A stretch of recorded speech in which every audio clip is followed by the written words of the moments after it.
যে আমাদের Nobel laureate Yunus sir, বাংলাদেশের মানুষ ওনার চোখে পড়ে না, ওনার লন্ডন যেতে হয়।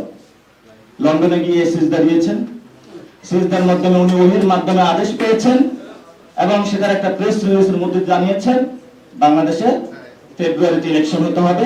কোন ইলেকশন? এই সংবিধানের অধীনে।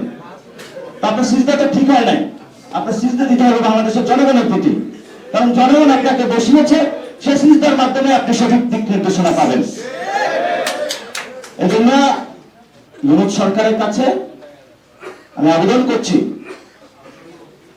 দেশের স্থিতিশীলতা রক্ষা নামে ওই সময় সরকার গঠন হয়েছিল। দেশ যদি এখন স্থিতিশীল হয়, আপনি যদি মনে করেন নির্বাচন দিবেন, কিন্তু আমরাও মনে করি যে দেশ যদি স্থিতিশীল হয় তাহলে আমাদেরও একটি সংবিধান আপনি দিয়ে দেন।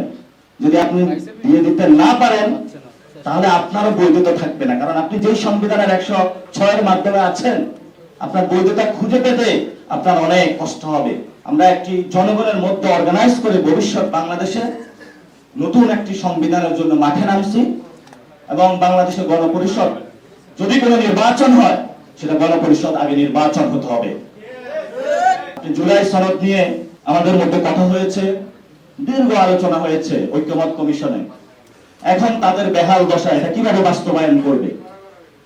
কারণ তাদের বেহাল দশা এর জন্য, এক নম্বর হলো লন্ডনের সিজদা, আরেক নম্বরে হলো ঐক্যমত কমিশনে যারা আছেন, এরাও অনেক গোপনে হলো বিভিন্ন গুলশান, বিভিন্ন ক্লাবে যায় সিজদা দিচ্ছে। ফলত তারা জনগণের যে সিজদা দিতে হবে এটা বুঝতে পারছে না তারা। এই জন্য তাদেরকে প্রায়োগিকভাবে কিভাবে জুলাই সনদ বাস্তবায়ন হবে তারা দিশা খুঁজে পাচ্ছে না। তারা 1 মাস সময় বাড়িয়েছে। এই জন্য বলি 1 মাস সময় বাড়ানোর প্রয়োজন নাই। আপনারা আসেন, আমাদের কাছে সমাধান আছে।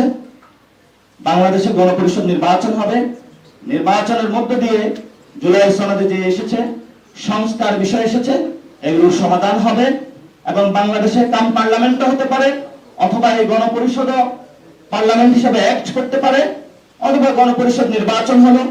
এর মধ্য দিয়ে আমরা একটি নতুন সংবিধানের পথযাত্রায় যাচ্ছি, সাথে পার্লামেন্টও থাকলো। গণপরিষদ নির্বাচনের মধ্যে আইন তৈরি হলে সেটা পার্লামেন্ট অ্যাক্ট হিসেবে কাজ করবে।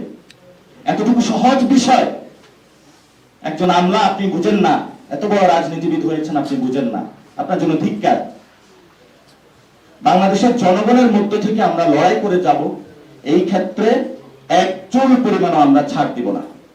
জুলাই ঘোষণাপত্র হয়েছে, কতগুলো রাজনৈতিক দলের নেতাকে সামনে উঠানো হয়েছে ইউনূস স্যারের পাশে।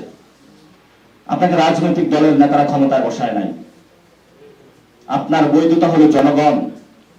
আপনার উচিত ছিল জুলাই ঘোষণাপত্র কোন রাজনৈতিক নেতৃবৃন্দকে শহীদদের সাথে রেখে আপনাকে জনগণ শহীদ ফ্যামিলি নিয়ে একসাথে দাঁড়িয়ে জুলাই ঘোষণাপত্র দেওয়া আপনার উচিত ছিল। আপনি জনগণের সাথে গাদ্দারি করেছেন, বেইমানি করেছেন, এটা ইতিহাসে লেখা থাকবে না। আপনাকে সুযোগ দিচ্ছি, এখনো সময় আছে, আপনার সামনে এখনো সময় আছে, আপনার সামনে সাথে জনগণ আছে, জনগণ আপনাকে বসেছে। এখনো জনগণের কাছে যান, জনগণকে জিজ্ঞাসা করেন, যারা তাদের কাছে ক্ষমা প্রার্থনা করেন, ভুল করেছি কিন্তু আমি আমাকে সংশোধন করতে চাই, আপনাদের হয়ে আমি একটি নতুন সংবিধান বানাতে চাই।